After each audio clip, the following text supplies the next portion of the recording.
അപ്പോൾ നമ്മുടെ കപ്പയും മത്തിയും വെച്ചത് റെഡിയാക്കിയിട്ടുണ്ട്, വഴപ്പി വെച്ചിട്ടുണ്ട് ഇലയിൽ. അപ്പൊ ഞാനിതൊന്ന് ടേസ്റ്റ് ചെയ്ത് നോക്കട്ടെ.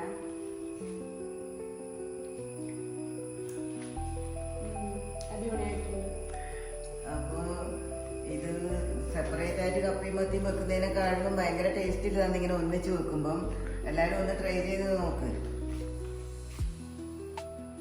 നമ്മുടെ പുതിയ വീഡിയോയിലേക്ക് എല്ലാവർക്കും സ്വാഗതം. അപ്പൊ ഇന്നെന്ന് വെച്ചാൽ നമ്മൾ കപ്പയും മത്തിയാണ് എടുത്തിട്ടുള്ളത്. അപ്പൊ അതുകൊണ്ട് അമ്മ എന്തോ ഒരു വിഭവം ഉണ്ടാക്കാന്ന് പറഞ്ഞിട്ടുണ്ട്. അപ്പൊ ഞാൻ വിചാരിക്കുന്നത് ഇപ്പൊ ഞാൻ 1.5 കിലോ കപ്പ, നാടൻ കപ്പ വാങ്ങിയിട്ടുണ്ട്. അതുപോലെ വലിയ മത്തി കിട്ടീനി 1/2 കിലോ മത്തി വാങ്ങിയിട്ടുണ്ട്. അപ്പൊ ഇത് രണ്ടും കൂടിയിട്ട് നമുക്ക് വെക്കാം. അപ്പം സാധാരണ വെച്ചാല് കപ്പയും മീനെല്ലാം നമ്മൾ വേറെ വേറെ എല്ലാം ഉണ്ടാക്കില്ലേ, കറി വേറെ കപ്പ വേറെ എല്ലാം ഉണ്ടാക്കില്ലേ, മുളക് ഇട്ടിട്ടെല്ലാം വെച്ചിട്ട്. അപ്പൊ ഇതെന്ന് വെച്ചാൽ നമ്മൾ ഒന്നിച്ച് വെക്കുന്നത്. അപ്പൊ ഞാനിത് ആദ്യമായിട്ടാണ് കഴിക്കുന്നത്. അപ്പം മുന്നേ ഇവരെ വീട്ടിലെല്ലാം വെക്കുന്നുണ്ടെന്നാ പറഞ്ഞ. അപ്പൊ മുന്നേ ഇത് പണ്ടേ നമ്മള് പണ്ടേ വെക്കുന്നതാണ്. ഇത് മത്തിയും കപ്പയും ഒന്നിച്ച് നമ്മൾ പണ്ടേ വെക്കുന്നതാണ്. നല്ല ടേസ്റ്റ് ഉള്ളതാണ്. കപ്പ മുറിച്ച് കഴുകിയിട്ട് ഇപ്പം വെക്കേണ്ട ഭാഗത്തിൽ എടുത്തു വെച്ചിട്ടുണ്ട്. അതിന് നമുക്ക് ഉപ്പിടണം. കുറച്ച് ഉപ്പിടുന്നുണ്ട്. അതുമാതിരി കുറച്ച് 1/2 സ്പൂണ് മഞ്ഞൾപ്പൊടി ഇടുന്നുണ്ട്. പിന്നെ പാകത്തിൽ വെള്ളം ഒഴിക്കണം. അത് ഇത്ര വെള്ളം ഒഴിച്ചെന്ന് വെച്ചാൽ ഇത് പതപ്പിച്ചിട്ട് ഊറ്റേണ്ടതാണ്. അതുകൊണ്ട് ഇത്ര വെള്ളം ഒഴിച്ചത്. അപ്പൊ നമ്മൾ മത്തി വൃത്തിയാക്കി വെച്ചിട്ടുണ്ട്. അപ്പൊ ഇനി നമുക്ക് അരവിട്ടിട്ട് ഒന്ന് വേവിക്കാൻ വെക്കാം. മത്തി വേവിക്കുന്നതിന് നമ്മൾ പിന്നെ കുറച്ച് ഉപ്പിടുന്നുണ്ട്. അതുമാതിരി തന്നെ കുറച്ച് മഞ്ഞൾപ്പൊടി,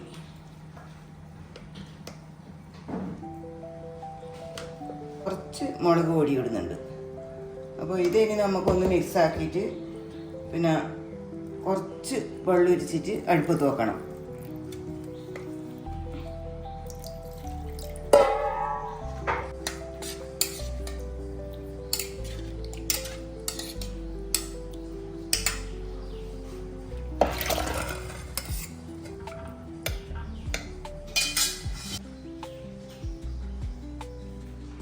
അപ്പൊ ഇതിന് മത്തിക്ക് നമ്മ അര ഒഴിക്കോ? തേങ്ങ ഒന്നും എടുക്കണ്ട. നമ്മൾ മഞ്ഞളും പറങ്ങി മാത്രമാണ്. ഈ കപ്പയിൽ ഇടുന്ന മത്തി ആയതുകൊണ്ട് വെറും മഞ്ഞളും പറങ്ങി ഉപ്പ് ഇട്ടിട്ട് വെള്ളം ഒഴിച്ചിട്ട് വേവിക്കാൻ വെക്കും. ജസ്റ്റ് അത് പിന്നെ വെന്തതിന് ശേഷം അതിന്റെ മുള്ള് കളയണം. മുള്ള് കളഞ്ഞിട്ടാണ് നമ്മൾ കപ്പ വെന്ത് ഊറ്റിയതിന് ശേഷം കപ്പയിലേക്ക് അത് ചേർക്കും. അതിന്റെ ശേഷം നമ്മൾ പിന്നെ ഒരു കൈ നിറച്ച് ഒരു വെളുത്തുള്ളി എടുക്കും. വെളുത്തുള്ളിയുടെ അരി എടുക്കും. അത് നല്ല കുത്തി പിന്നെ മിക്സിയിലെ ജാറിലിട്ട് അതിലൊരു 1 സ്പൂൺ ജീരകം ഇടും. അപ്പോൾ അത് രണ്ടും കൂടിയിട്ട് നല്ല വൃത്തി അരച്ചെടുത്തിട്ട് ഇത് കപ്പയും മത്തിയും ആയതിന്റെ ശേഷം വാങ്ങിയതിന്റെ ശേഷം ഒഴിക്കുന്നതാണ്. അങ്ങനെ ഒഴിക്കലുണ്ട്. അങ്ങനെയാണ് പണ്ടെല്ലാം ചെയ്യല്. പണ്ടെല്ലാം അമ്മയിൽ അരച്ചിട്ടാണ് ഒഴിക്കുന്നത്. ഇപ്പം തേങ്ങ അരച്ചിട്ടാക്കുന്നവരുണ്ട്. ഞാനിപ്പം തേങ്ങ അരക്കാതെ ഉണ്ടാണ് ആക്കുന്നത്. വെളുത്തുള്ളിയും ജീരകവും മാത്രമാണ് അരച്ച് ചേർക്കുന്നത്. അപ്പൊ മത്തി വെന്ത് കിട്ടിയിട്ടുണ്ട്. അപ്പൊ തീ ഓഫ് ചെയ്ത് വെച്ചിട്ടുണ്ട്. അപ്പൊ ഇപ്പൊ നന്നായിട്ട് വെന്ത് വന്നിട്ടുണ്ട്. ഇനി അതിന്റെ വെള്ളം ഒന്ന് ഊറ്റി കളയണം. നമ്മൾ വേവിച്ച ശേഷം ഒന്ന് ചൂടാറാൻ വെക്കണം. എന്നിട്ട് അതിന്റെ നടുക്കത്തെ മുള്ള് മാത്രം ഒന്ന് എടുത്ത് കളയാം. കപ്പയും മത്തി ഇപ്പം വെന്തിട്ട് റെഡിയാക്കി വെച്ചിട്ടുണ്ട്. അപ്പോൾ ഇനി മത്തി വേവിച്ചത് കപ്പയിലേക്ക് ചേർക്കണം. അപ്പൊ നമുക്ക് കുറച്ച് അത് യോജിപ്പാക്കാൻ വേണ്ടിട്ട് കുറച്ച് വെള്ളം കൂടി ഒഴിക്കുന്നുണ്ട്. എന്നാലേ അത് മിക്സായിട്ട് കിട്ടുള്ളൂ. ഇനിയിപ്പം വെന്ത മത്തി നമുക്ക് ഇതിലേക്ക് ചേർക്കാം.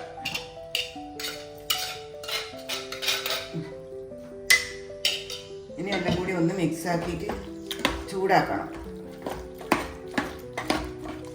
ഈ മത്തിയും കൂടി വേവാൻ വേണ്ടിയിട്ട് വെച്ചിട്ടുണ്ട്. ജസ്റ്റ് ഒന്ന് വെന്തപാട് നമുക്ക് വാങ്ങി വെക്കാം. അപ്പോൾ അതിന് മുന്നേ നമ്മൾ അതിന് ഒഴിക്കേണ്ട വെളുത്തുള്ളിയും പിന്നെ ഒരു കൈ നിറച്ചും വെളുത്തുള്ളി എടുത്തിട്ടുണ്ട്.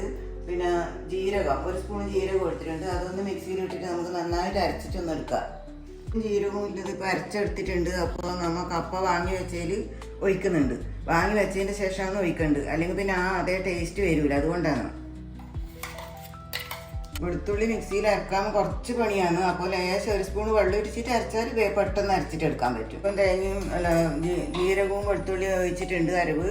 അപ്പോൾ നമുക്ക് ഒന്ന് ഇളക്കിയിട്ട് നല്ല യോജിപ്പാക്കിയിട്ട് വെക്കാം. അതിൻ്റെ ശേഷം നമുക്ക് പിന്നെ വറുത്തിടേണ്ട സാധനം എടുത്തു വെക്കുന്നുണ്ട്. പിന്നെ കടു, കറിവേപ്പില, വറ്റൽമുളക്, വെളിച്ചെണ്ണ എല്ലാം കൂടിയിട്ട് ഇതിൻ്റെ വറവ് റെഡി ആയിട്ടുണ്ട്. അതിലേക്ക് ഇടുന്നുണ്ട്.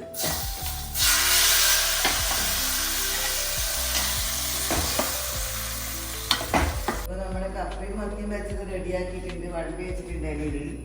അപ്പൊ ഞാനിതൊന്ന് ടേസ്റ്റ് ചെയ്ത് നോക്കട്ടെ.